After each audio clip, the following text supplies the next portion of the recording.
Syahadatain dan sholat. Pertanyaan kita, dari dua hal ini mana yang paling berat jemaah? Syahadat atau sholat? Yo, monggo. Syahadat. Baik, sholat. Yang paling berat, ini sama-sama berat ini. Dari 5 itu 2 ini bagi yang mampu, puasa saya kira ya semoga Allah mudahkan lah. Tidak saya masukkan. Tapi yang 2 ini, syahadat atau sholat? Syahadat, sholat. Oke. Kalau ditinjau secara aktivitas, rutinitas harian, sholat itu berat jemaah. Betul nggak? Iya. Sholat itu ibadah yang sifatnya memang kita sudah terbiasa karena rutinitas, tetapi itu berat. Ya, makanya kalau sesuatu yang menjadi rutinitas, ya sebagian para ahli ahli hukama ya, para orang bijak bilang sesuatu yang rutinitas itu akan berat kalau tidak dipahami kalau itu adalah tanggung jawab dan kewajiban dalam semua aspek. Pekerjaan itu ya berat karena rutinitas. Ya, sesuatu yang sifatnya rutinitas itu akan jadi berat kalau tidak adanya keyakinan itu tanggung jawab dan itu kewajiban. Nah, sholat itu walaupun kita sudah meyakini bagaimana kemudian gerakannya ini kita berusaha untuk khusyuk dan sebagainya, tapi tetapannya berat. Yang berat itu sebenarnya adalah pertama jemaah. Ya, syahadatain. Kita tuh jarang kemudian istilah kita mengupgrade terkait dengan pemahaman kita, keyakinan kita, ilmu kita dalam bab syahadatain. Ya.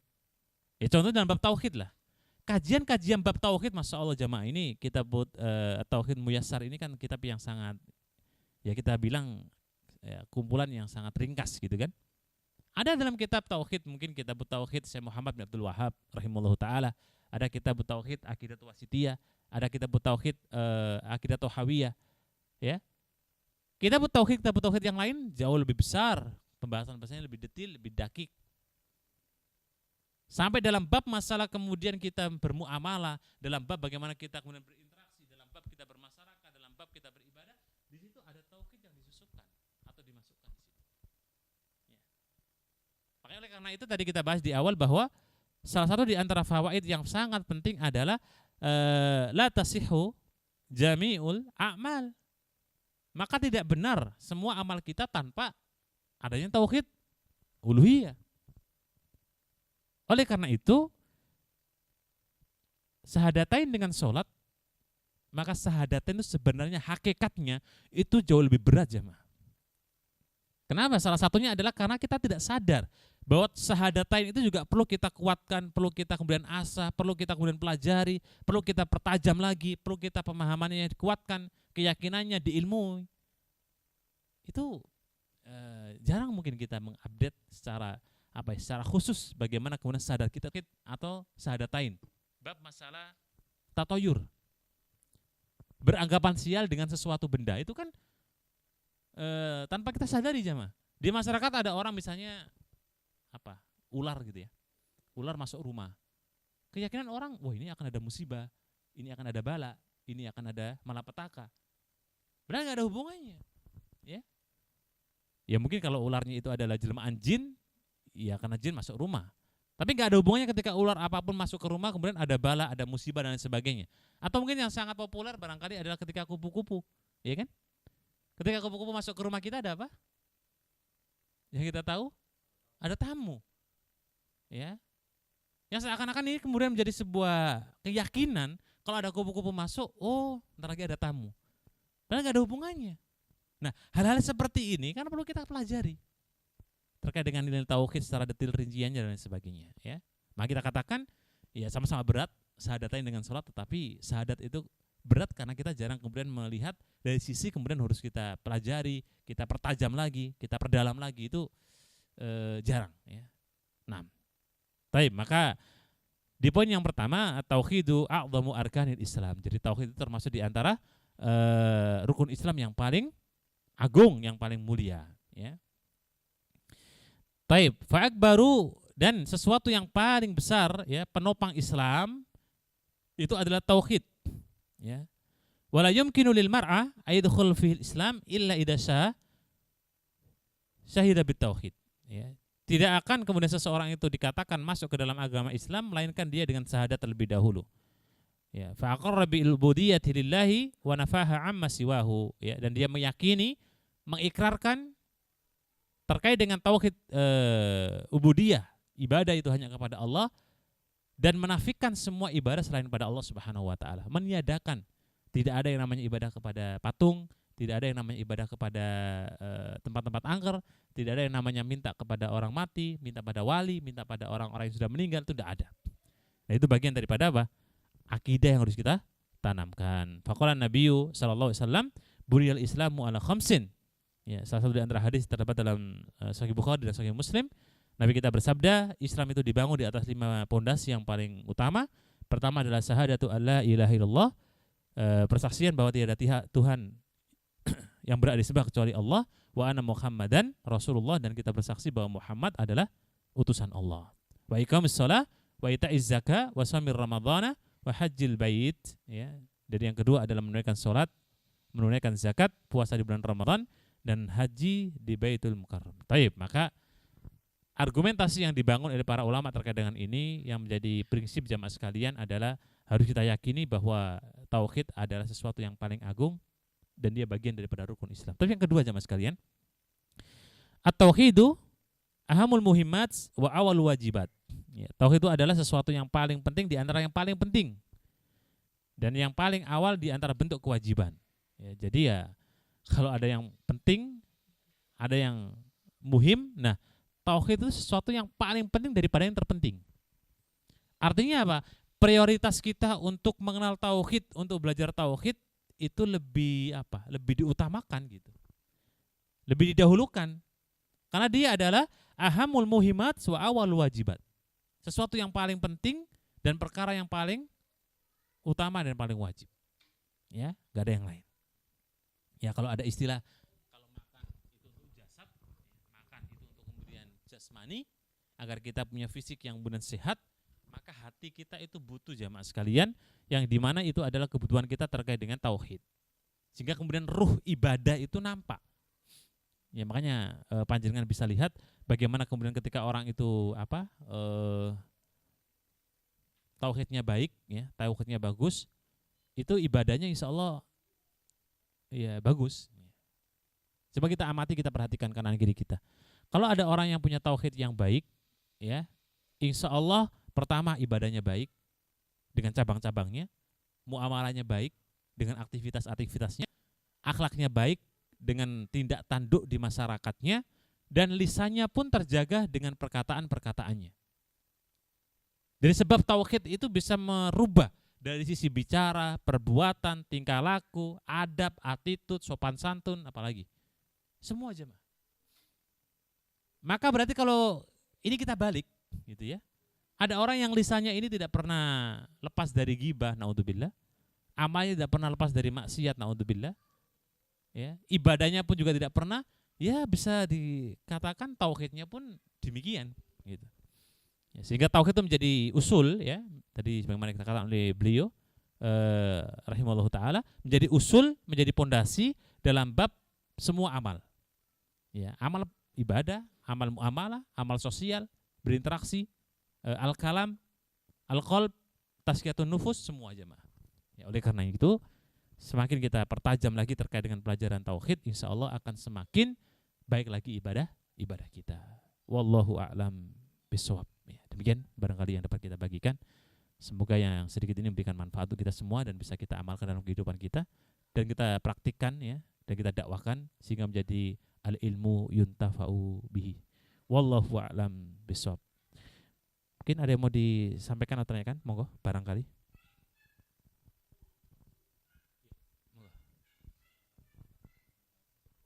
Assalamualaikum warahmatullahi taala wabarakatuh.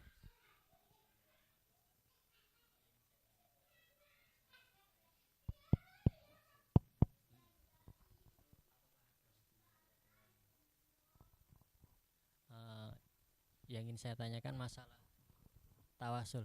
Apakah ada hubungannya dengan tauhid rububiyah? Seumpamanya aja selawat. Apa itu ada hubungannya dengan tauhid rububiyah? Terima kasih Ustaz. Wassalamualaikum warahmatullahi wabarakatuh. Waalaikumsalam warahmatullahi taala wabarakatuh. Taib, pertanyaannya saya ulang mungkin di akhwat atau para ummahat. Apakah tawasul itu ada hubungannya dengan tauhid rububiyah? Ya. Apakah tawasul itu ada hubungannya dengan tauhid rububiyah? Taib. Ketika berbicara tawasul, maka 3 hal yang harus kita ingat yang diperbolehkan dalam Islam. Pertama adalah menggunakan Asmaul Husna, nama-nama Allah yang indah. Dengan nama-nama Allah yang indah boleh kita bertawasul dengan itu, ya. Ar-Rahman, Ar-Rahim, Al-Malik, Al-Qudus dan seterusnya.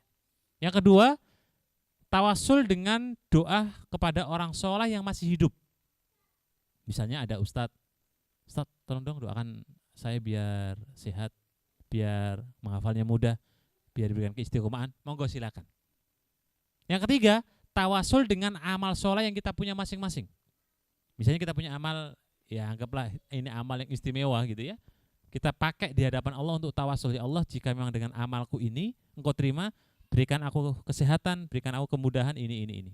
Monggo. Nah, terkait dengan kemudian apakah tawasul ada hubungannya dengan tauhid rububiyah, ya. Maka jika orang itu menggunakan tawasulnya dengan bentuk sholawat, ya itu kan amal soleh. Ya, sholawat Nabi yang benar, jika memang benar bukan sholawat yang kemudian bid'iyah, maka itu amal soleh. Berarti bisa menjadi sebab ketika amal soleh dengan bentuk sholawat ataupun dengan amal soleh yang lain, kita tawasulkan kepada Allah Subhanahu wa ta'ala, itu menjadi sebab. Nah, apakah itu masuk dalam kategori tauhid rububiyah? Maka sebenarnya permintaan kita ini dalam bab masalah apa? Ya. Yang dimana pada intinya tawasul itu adalah bahasan tersendiri, dia bukan ranah dalam tauhid rububiyah, tetapi kalau kemudian ketika dia pakai untuk meminta kepada Allah terkait dengan ya kesehatan, rezeki dan lain sebagainya, ya masih ada kaitannya. Karena kita meyakini misalnya kita minta kepada Allah, ya Allah, jika memang sholawat saya ini Engkau terima, maka mudahkanlah rezeki saya. Itu berarti kan bab masalah keyakinan rububiyah. Tapi apakah ada hubungannya? Sebenarnya tidak secara langsung ada hubungannya. Tetapi kalau kita kaitkan kemudian dengan penjelasan bahwa permintaan kita terkait dengan rezeki, kesehatan, maka itu adalah masuk dalam bab tauhid rububiyah. Wallahu a'lam bishawab. Nah, monggo.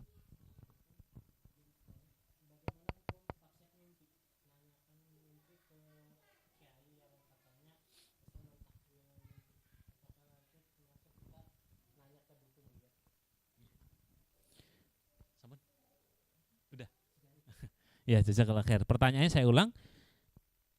Apa hukumnya meminta kepada ustadz, kiai ataupun yang lain terkait dengan tafsir mimpi? Ya. Apakah itu dibolehkan atau tidak? Jawabannya, tafsir mimpi pernah kemudian dilakukan oleh Nabi Yusuf alaihissalatu wassalam. Baik ketika beliau di penjara maupun ketika di luar penjara. Beliau Allah berikan kepada Nabi Yusuf punya salah satu di antara mukjizat, bisa mentafsirkan mimpi seseorang. Nah, pertanyaan kita, apakah kemudian seseorang punya hal tersebut? Ya. Wallahu a'lam bishawab. Terkait dengan apakah si A, si B bisa mentafsirkan mimpi, jika memang Allah berikan dia adalah sebuah kayak Nabi Yusuf, mungkin. Jadi pertanyaannya, siapakah orang yang kemudian seperti Nabi Yusuf alaihissalatu wassalam? Sehingga dikhawatirkan, karena mimpi itu juga memang banyak kriteria ya dalam pembahasan bab al-hilm, dalam bab mimpi. Ada mimpi memang itu adalah petunjuk dari Allah, setelah kita istikharah, setelah kita ibadah, minta petunjuk, bisa dari mimpi. Yang kedua, mimpi dari setan. Mimpi karena kemudian ya sekedar mimpi biasa, adin. Ya, maka apakah kemudian si fulan itu bisa mentafsirkan? Ya dilihat dari kewaliannya, kesolehannya. Karena pada intinya tafsir mimpi tidak semua orang punya. Tidak semua hamba-hamba Allah kemudian punya mentafsirkan mimpi. Dan kata para ulama, hanya Nabi Yusuf alaihissalatu wassalam dan Nabi kita Muhammad bin Abdullah, dan secara umum para nabi walaupun tidak semua yang bisa. Ada selain para nabi dan para utusan, wallahu a'lam bishawab, ya. Untuk bab masalah mimpi hendaknya berhati-hati, karena ini akan bisa jadi salah jalan, salah langkah, akan jadi sebuah keyakinan dan amalia. Ya, karena bisa fatal.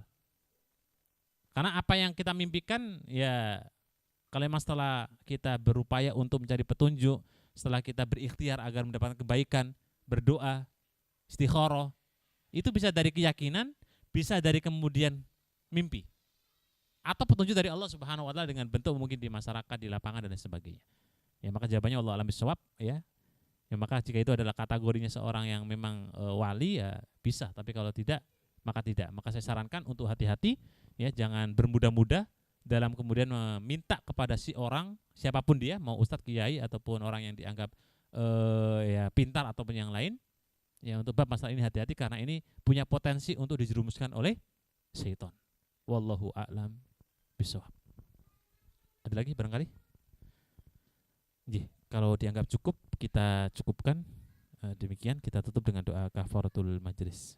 Subhanakallahumma la ilaha illa anta astaghfiruka wa atubu. Demikian, assalamualaikum warahmatullahi taala wabarakatuh. Tidak melalaikan tugas utamanya sebagai ibu ya atau sebagai istri.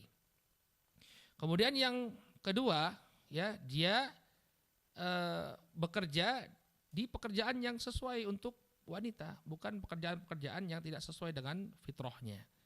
Nah ini yang kadang-kadang kebablasan, pekerjaan-pekerjaan yang dilakukan oleh kaum laki-laki sekarang dikerjakan oleh kaum wanita. Ya, jadi buruh bangunan, kita lihat sebagian wanita muslimah ya, jadi buruh bangunan, kemudian ikut ngebor ya, ngebor sumur ya. Ini pekerjaan-pekerjaan kaum laki-laki. Ya, pekerjaan kaum laki-laki. Jadi dia bekerja sesuai dengan fitrahnya sebagai seorang wanita. Ya, misalnya kerja jadi perawat atau kerja seperti di tempat ini sesuai dengan fitrah sebagai seorang wanita.